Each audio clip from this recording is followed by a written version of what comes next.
2024 அவர் எடுத்த தவறான முடிவு நான் பல முறை சொல்லியிருக்கேன். எனக்கு அதுக்கான பலன் அவங்களே அனுபவிச்சிருக்காங்க. அது உள்ள ஏடிஎம்ல கூடிய எல்லாருக்குமே தெரியும். இன்னைக்கு 15 எம்பி சீட் கிடைச்சிடும். அவங்களுக்கு வந்து 70 எம்எல்ஏ வச்சிருந்தாங்க, 66 70 எம்எல்ஏ வச்சிருந்தாங்க.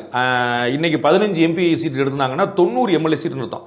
அப்போ வந்து அவங்களுக்கு 70 எம்எல்ஏ 90 எம்எல்ஏ அப்புறம் 2026 வந்து நம்ம 120 நம்பர் தோட்டலாம், 118 தான் தேவை, தோட்டலான்னு ஒரு நம்பிக்கை கேடரஸ்கே வந்திருக்கும். 15 எம்பி இருந்தால் இன்னைக்கு அரசியலே வேற தமிழ்நாட்டில். அது அவருடைய முடிவுனால அது கிடைக்காம போச்சு. அது இழப்பு அவர்களுக்கு தான். அவர் என்ன நம்புறாருன்னா 26 வந்து சட்டமன்றம் இது நமக்கான களம், யாரையும் நம்பி நிற்க வேண்டியதில்லை அப்படின்னு நினைக்கிறாரு.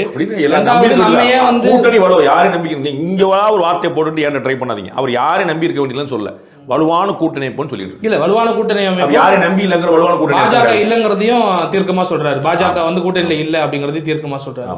இப்படி ஒரு இலக்கோட பயணிக்கிற கட்சியோட நம்ம எதுக்கு சேர்த்து பயணிக்கணும் அப்படின்ட்டு தோணலாம் இல்லையா அவருக்கு? ஆமா தோணலாம், தப்பு கிடையாது. ஜெயிப்பாரான்னு பார்க்கணும்ல. அவர் தோணக்கூடாது. அவர் கட்சி அவர் எப்படி கொண்டு போற நான் கொண்டு போகணும். 2024 பார்த்தாருல, 2026 பார்ப்பாரு.